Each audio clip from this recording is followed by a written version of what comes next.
and welcome to another episode of Expat Coffee Break Podcast. My name is Javier, and this is a show dedicated to sharing personal experiences of immigrants and telling their stories of what it's like to move to a new country. In this episode, I will talk about my experience with the medical healthcare system in the United States, sharing some of my story getting sick, diagnosed, and treated. What are the things that surprised me or caused me discomfort when navigating the entire system, as well as the differences that I observed between the United States and Mexico healthcare system. And in the end, I'll talk a little bit about what are the lessons learned from my experience. Please keep in mind that I am not a medical expert. I am only going to be talking about my perspective from my personal experience. And with that, let's get into today's episode. So it all started when I had just moved to the United States. I was a bit younger and still had the invincibility attitude of my 20s. You know how in your 20s you basically abuse your body and nothing happens.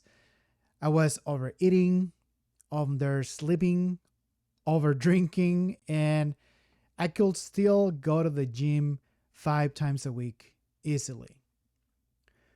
With that attitude and so many things going on with my move to the United States, the last thing in my mind was to try to understand the United States healthcare system.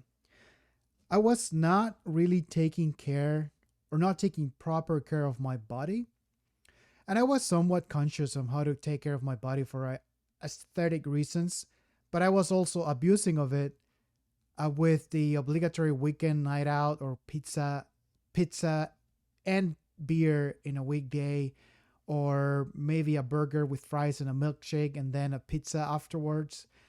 I was used to binge eating and throwing anything on my body, especially during the weekends. I was able to avoid gaining weight by balancing my macros with diet and workouts in the weekdays. So things were fine, I thought. Getting sick, like I said, getting sick was the last thing in my mind, and thus I did not pay attention to the medical insurance policy that I bought. I just got the cheapest I could because I had other expenses and I didn't have a lot of money saved up for medical emergencies. Well, fast forward to 2021, present day. I'm 32 years old. I've been through some medical procedures. I had a lot of tests done, several medications, taking some medications, and I am afraid of eating foods that most people will eat in a normal day. Burger, fries, and soda, forget it. Pizza, don't even think about it. Chicken wings, beer, and wings, go ahead. I dare you. Go ahead. Come on. Don't tell the doctor to tell you how to live your life, right? Be a man. Go ahead. Do it. Let's see. Let's see what happens, dude. But in all seriousness, what happened here?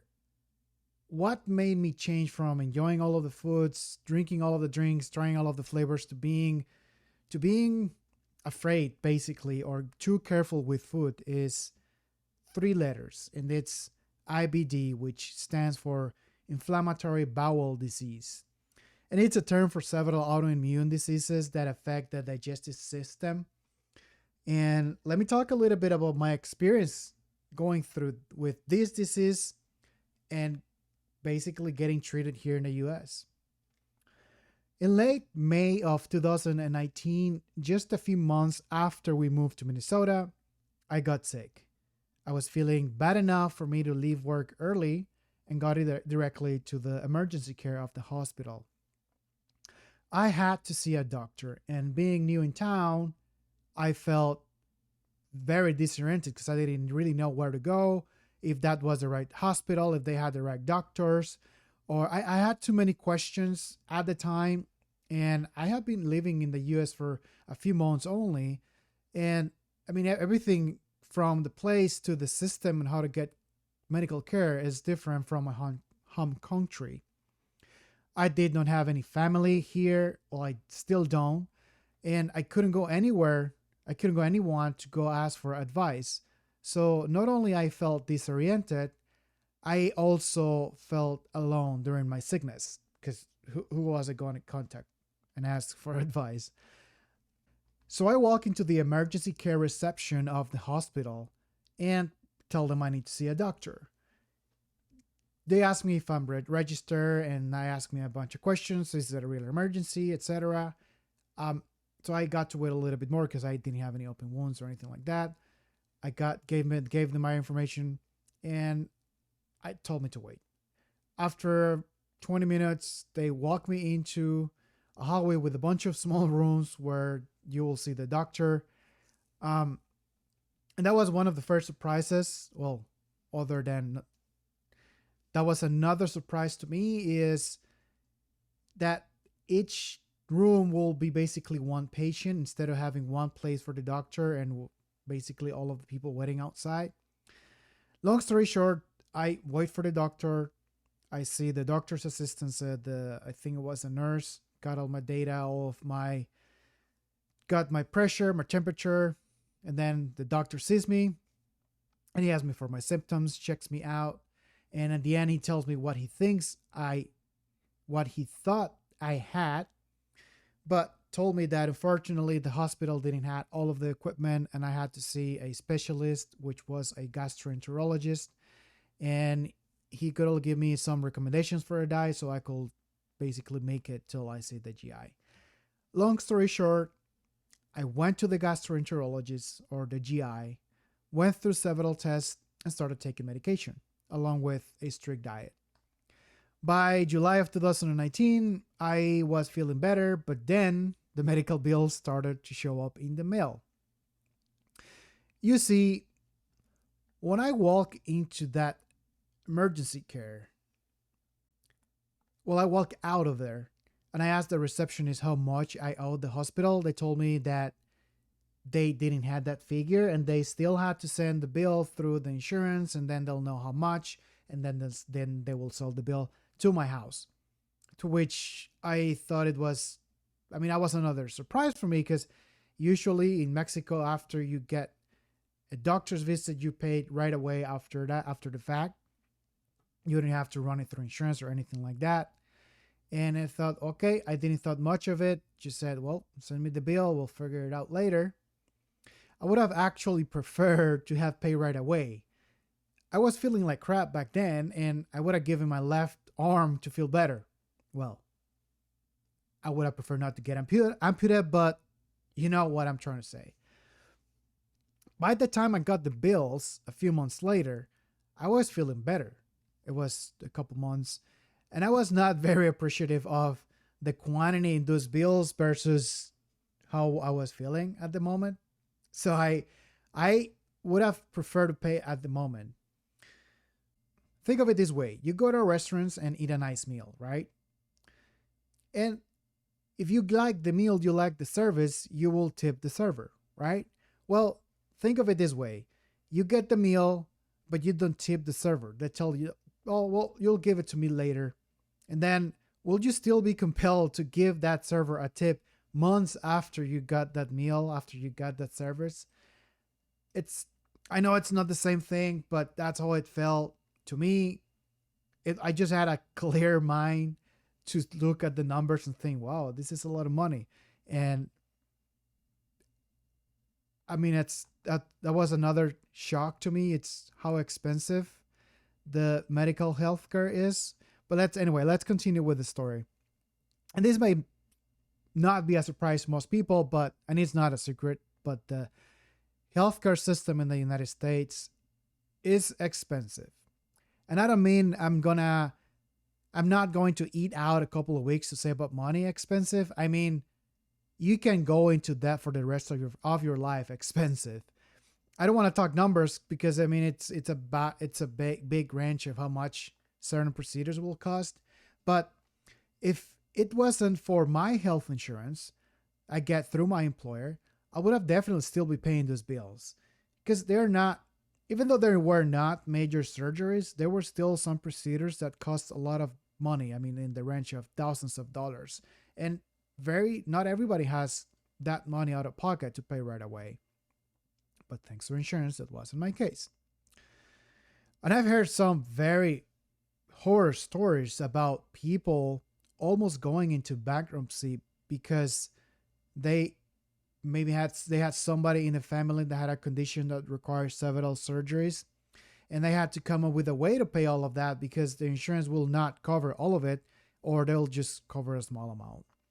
And I mean, just think of it: if a new child is born, and if it has a medical condition that needs a lot of surgeries, then if the family will incur into debt, and that child is basically not only didn't born with a major health issue, but also with a lifetime debt.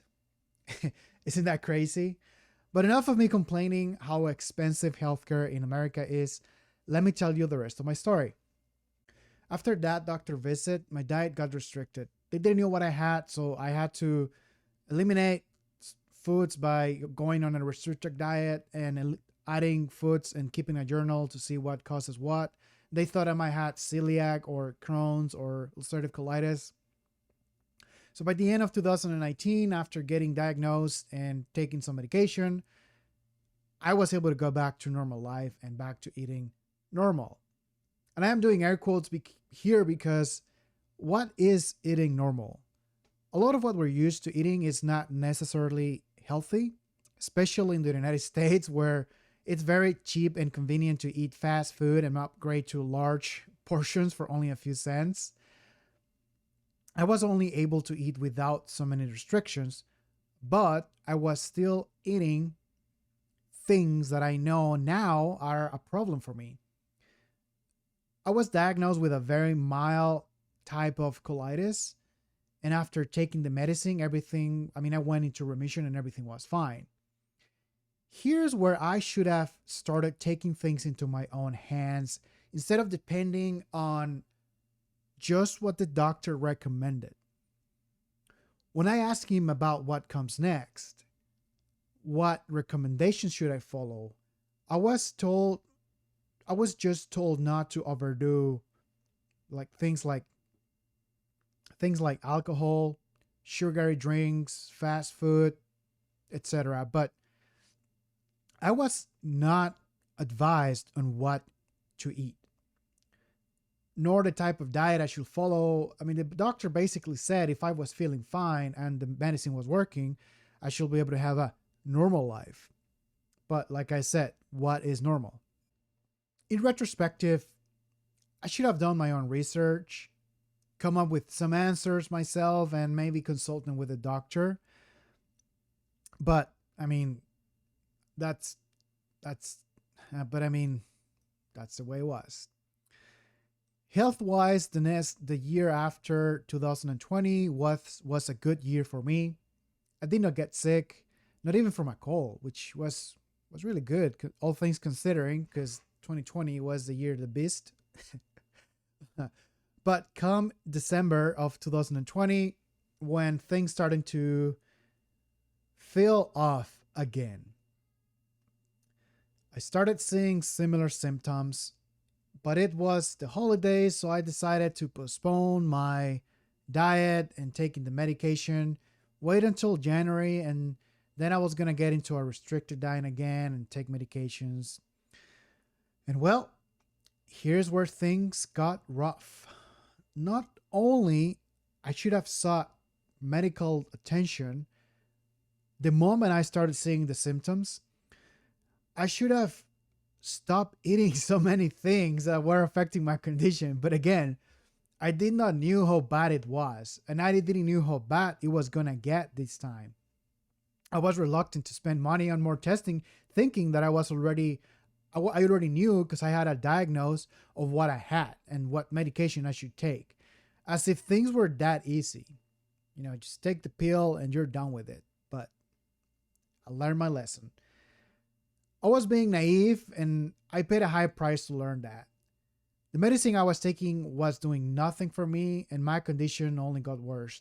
But I was feeling so bad that I spent the better part of January and February in bed, only getting up to go to the restroom or getting something to eat and the obligatory doctor visit when I was almost dying.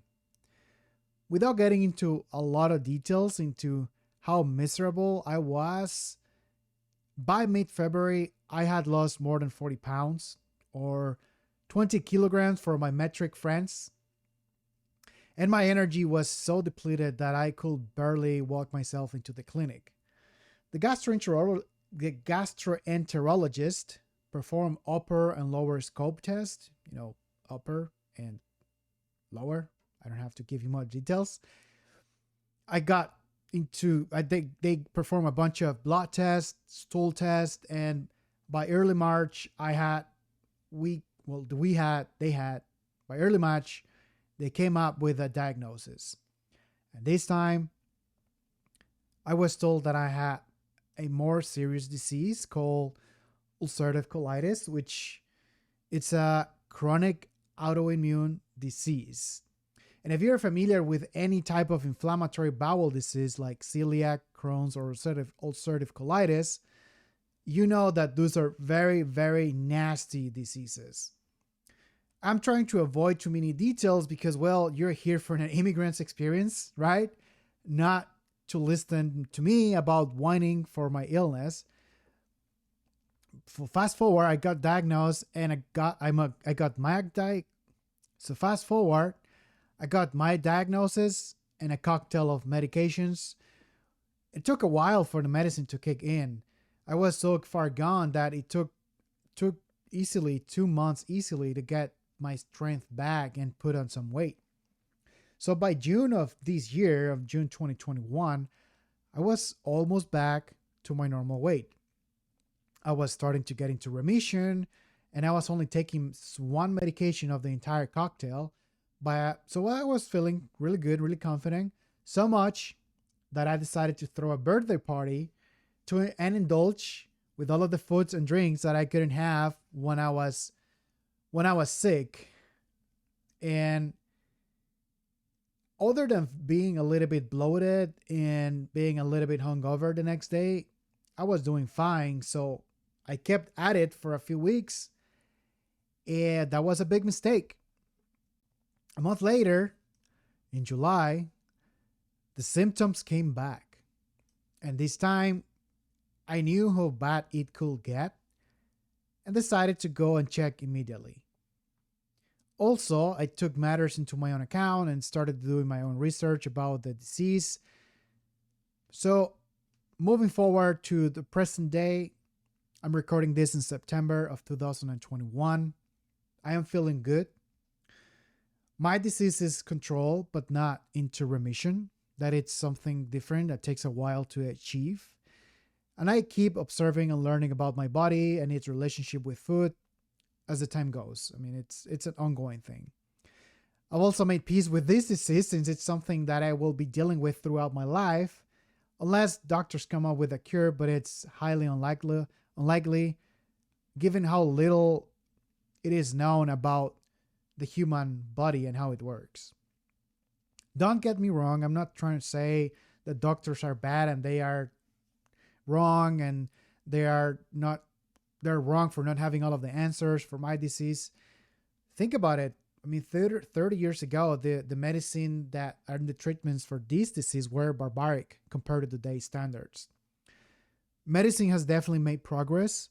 However, it's still unknown what is the root cause for these type of autoimmune diseases. Same with cancer and other more serious issues.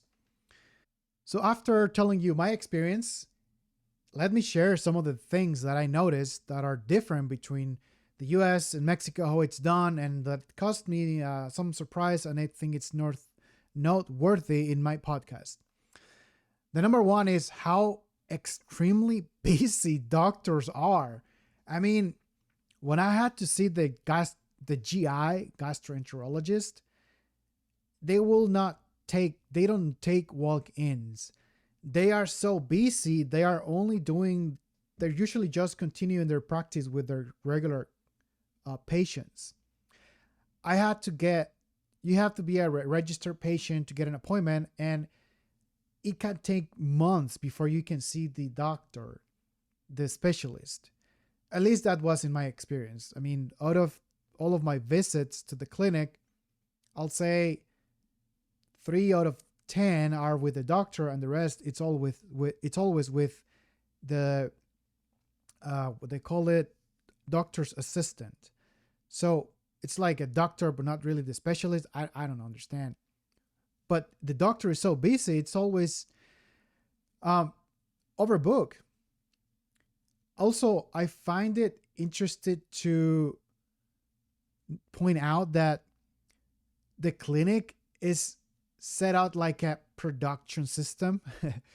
It's like they have a productivity setup in place, because in my experience, whenever I had visited a doctor, you spent just 5 to 10 minutes with the actual specialist, the doctor, and the rest of the time it's in the reception area with the receptionist. Then you go see a nurse, then you go see the doctor's assistant, then you go see a nurse again. The nurse will do the blood test, and they'll do all of the measurements and taking your, they do all of that prior the doctor sees you, kind of like a way to optimize productivity, so that the less expensive labor does most of the labor intensive activities.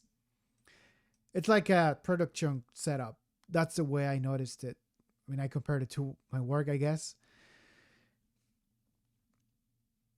In fairness, doctors gotta make money. They gotta make a living, and making money is their main incentive to stay up to date and investing in equipment and having everything state of the art.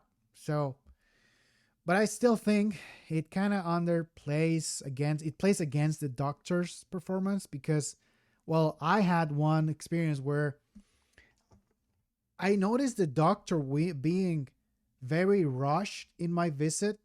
He was doing this type of active listening when I was talking to him, and he was very obviously very rushed. I don't know if something was going on with him personally, but I could tell he wanted to get done as soon as possible. And because I kept asking questions, he kept just answering them in a very short manner. And he kept telling me, well, it's good for you to do your own research. Sounds like you're in the right path. But anyway, that's one of the things. And the next one, the second I wanted to talk about, is cost. So I talked about this a little bit already at the beginning of this podcast. Cost, of course, is no secret that the US healthcare is expensive. But in my experience, it goes beyond that.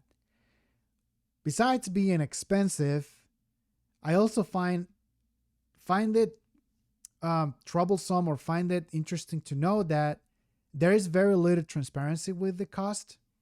For example, if you ask the clinic, you call them prior your procedure, and you ask them to give you a quote for how much they're going to charge you, they're going to answer they're not able to do it.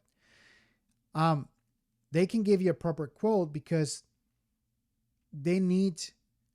So let me go back a little bit. If you ask the clinic or the hospital for how much they'll charge, they can give you a quote. So even if you want to compare prices, you can't. The specialists are also so overbooked that if you are lucky to get into their clinic, you just have to take it, because the alternative is dying from whatever illness you're having. And I don't want to get too political, as I know this has been very polemic. Is that the right word? Politicized and polemic subject in the US. But in my experience, the entire costing system feels like it's rigged. I mentioned this from my perspective on how the bills are handled. So one is that I mentioned that you don't get a price up front. You basically, whatever they're going to charge, they're going to send it to the insurance, and then you're going to get that in your house. You're basically walking on knowing how much you're going to charge you, and the best they can give you are estimates, or you can get some estimates from somebody else that already went through that procedure. Then the clinic will send you the bill through your insurance. And if you have a good insurance, you pay a fair price or a good price, however you want to see it. But if you have bad insurance or no insurance at all, you pay a very different price. And it is usually much, much higher. Even after insurance discounts, the costs are so expensive. I mean, a doctor visit will run you around $500 with a specialist. It's crazy. I mean, even with insurance, and that's a little bit too much, in my opinion, for 5 minutes with the doctor. One of the things with costs that I noticed that are a little worrisome is the fact that even after insurance discounts, the costs are relatively high. And think of it, if the insurance companies are always negotiating discounts, aren't the medical providers raising their prices already, expecting to offset that discount? I mean, if it's like buying something off the street from a seller on the street that, it's a formal, not formal economy, they usually expect you to haggle with them. So the first price they give you it's higher than the price they're actually willing to sell it to you. Maybe it's just me, but I mean, let me know what you think about that. But the fact that they don't have that transparency to tell you how much they're going to charge, they don't tell you up front, and then they have to send it through insurance, and then you get the bill, and you don't really know how much it's going to be until you get it a couple months later. You only know an estimate. That's a little bit concerning because they basically charge whatever they want. And the last thing I want to mention that I noticed that it's very different to Mexico, and it's another highly politicized topic. And I know it exists, but it's not the same way as it is in other countries, is the lack of social healthcare system. I mean, there is one, but you need to meet a certain criteria to be eligible. And well, I'm not. In Mexico, everyone has access to social healthcare. It is not the best in the world, and there are many problems with it. I won't argue that. But if you're an employee making the minimum wage and you're the only person supporting your family, if you get sick, you get so many benefits. No, you don't get just medical healthcare. You also get support while you cannot afford to work. During that time, you get some money. You get some of your wages paid through the Social Security system. And not only that, your entire family gets access to medical healthcare through your employer, basically. I mean, just with the minimum wage, you get access through Social Security. Everybody has it, and not everybody uses. Like I said, it's not perfect, and I will not use it to try to get a cold, to treat a cold or something simple. But that having that safety net for any major illness or long-term treatments is really good to have. I mean, it is really nice to have that safety net, independent of your economical status. Unlike here in the US, the fact that you are employed does not warranty that you have a good healthcare. Heck, it's not mandatory for companies to give you healthcare.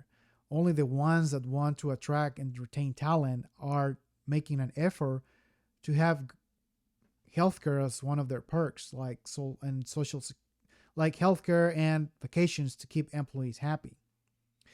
I guess the Mexican Social Security healthcare system is one of those things that you don't really appreciate until you don't have it. And notice how necessary it is to have something like that. People are lucky to have that and they don't even know it. I mean, coming from Mexico, I can definitely appreciate now being on the other side of the border and seeing how different the system is. Especially when I hear these horror stories about families in the United States incurring into huge debt because one of their children was born or need some type of medical attention and need some very expensive surgeries, and they basically, if they don't come up with enough money to pay for all of that, well, who knows what's going to happen to the child. The fact that children don't have an automatic free access to get this treatment sucks, to say the least. I don't know why that is debatable here in the US. That's one of the things that I still can't get my head wrapped around, why that has to be such a politicized topic and not actually people get together and at least decide on the things that is important for everybody to have access to, regardless of whose taxes is paying for what. But that's just a Mexican's point of view. I don't know nothing. Anyhow, I don't want to keep going into that rabbit hole. Instead, I would like to share some of the life lessons that I've learned through these experiences. Even though they are not specific to my living experience in the US or immigrating to the US, I will still like to share them. I will share them nonetheless. So fast forward to the end if you don't like it. Sorry about that. Number one, I want to share through my experiences. Doctors are not wizards. They don't have all of the answers, and we have very high and unrealistic expectations with doctors. They can't cure all things immediately, and they are only doing the best they can treating us with medication they know something about. Trying to cure illness they know very little about. But guess what? Even though they know so little, they still are the ones that know the most from all of us. That to me is scary, but also considering how much the modern medicine has advanced, things are better now, but I'm sure we're going to be doing some face palms in the future, thinking, how could have we been so naive taking these medications and doing these treatments? I mean, just remember in the 50s, lobotomy was a common treatment for curing a lot of mental illnesses.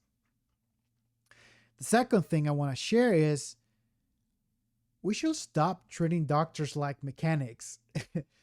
When something breaks, it could break forever. It's not like a mechanic with a car that gets a spare part and just replaces it. Doctors are mainly treating symptoms for a disease, and they don't always have all of the answers. I know that because it was frustrating for me to hear from the doctor that he couldn't tell why I got my disease. They don't know what's the root cause, and they're just figuring it out as they go. I mean, the data that they're getting, it's only pointing them towards something, and they're only giving treatment based on the evidence from the previous treatment, and they're experimenting, and all they do is basically open up a big fan of options and telling you, okay, so we're going to try this first, and then first, if that doesn't work, then we're going to go with option C. And if none of that works, then we're going to try all of it together. And if that doesn't work, then there's going to be an experimental treatment. You get what I'm trying to say. They don't always have straight answers. Again, I'm not saying doctors are bad.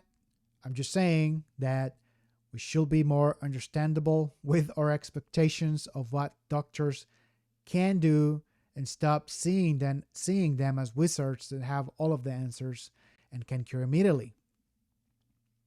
The third one is that I need to take care of my own health. Doctors are only treating for symptoms, and they can't be with me 24/7. They can't be with me 24/7 watching out for me. Only I can be observing myself all the time and making sure that my health is being prioritized and I am feeling good.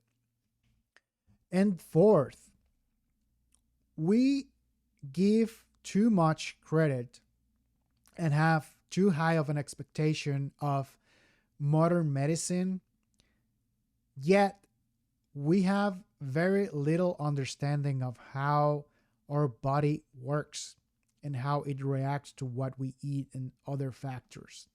I mean, there's still people, there's still doctors making research and finding new things and publishing papers about what they think about vitamin, what they think about this, what they think about that, certain diets.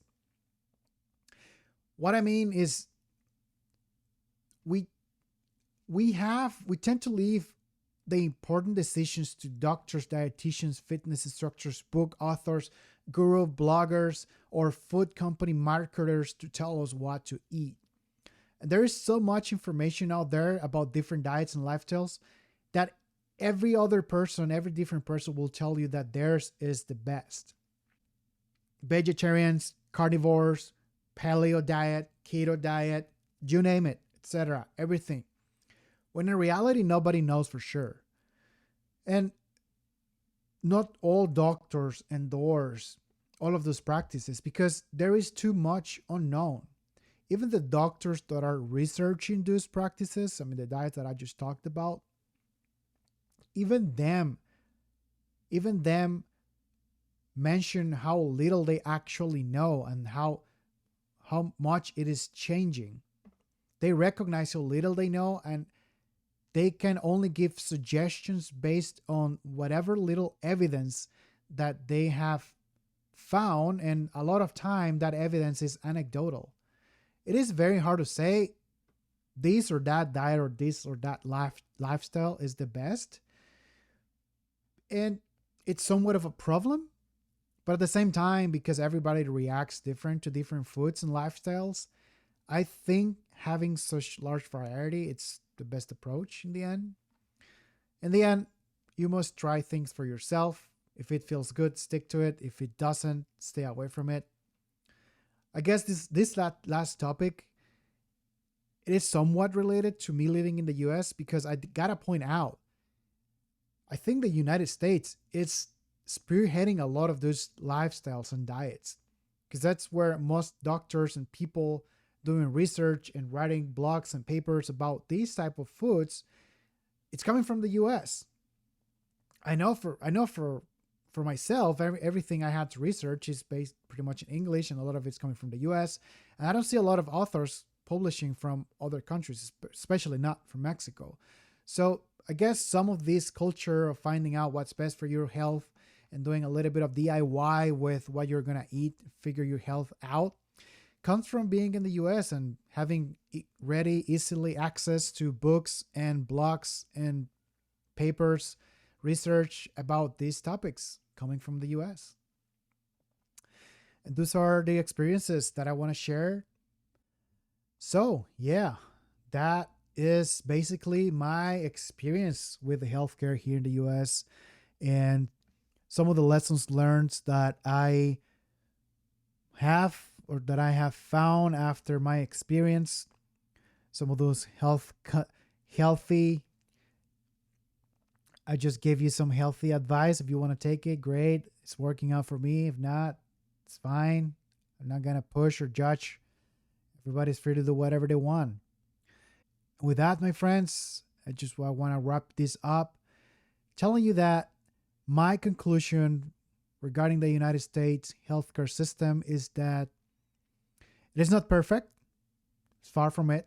It is very expensive, of course. And there are some weird practices by the medical companies due to how heavily monetized it is.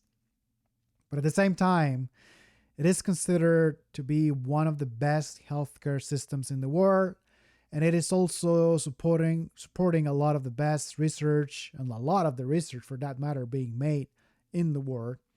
So it's part of the whole game, I guess. My recommendation to any person that is considering immigrating to the United States is to do your own research, unfortunately, about the healthcare system in this country.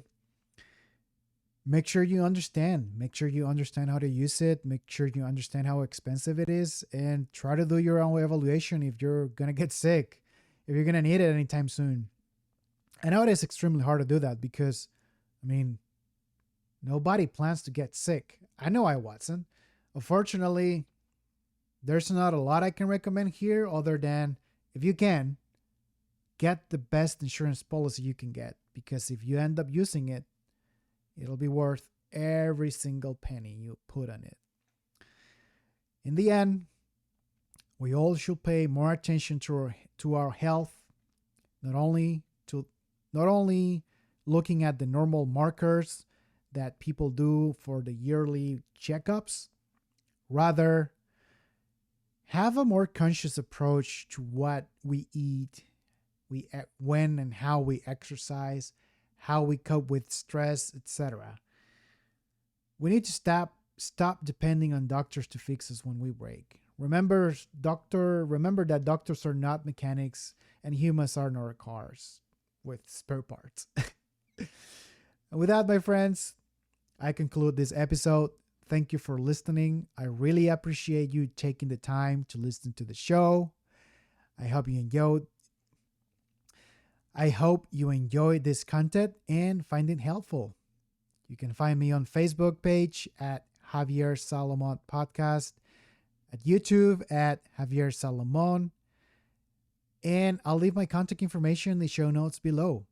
Feel free to reach out. Let me know what you think of this podcast, and if you have topics, suggestions that you would like me to talk about, I'll be more than happy to hear about you. With that, I say goodbye. Talk to you later. Bye-bye.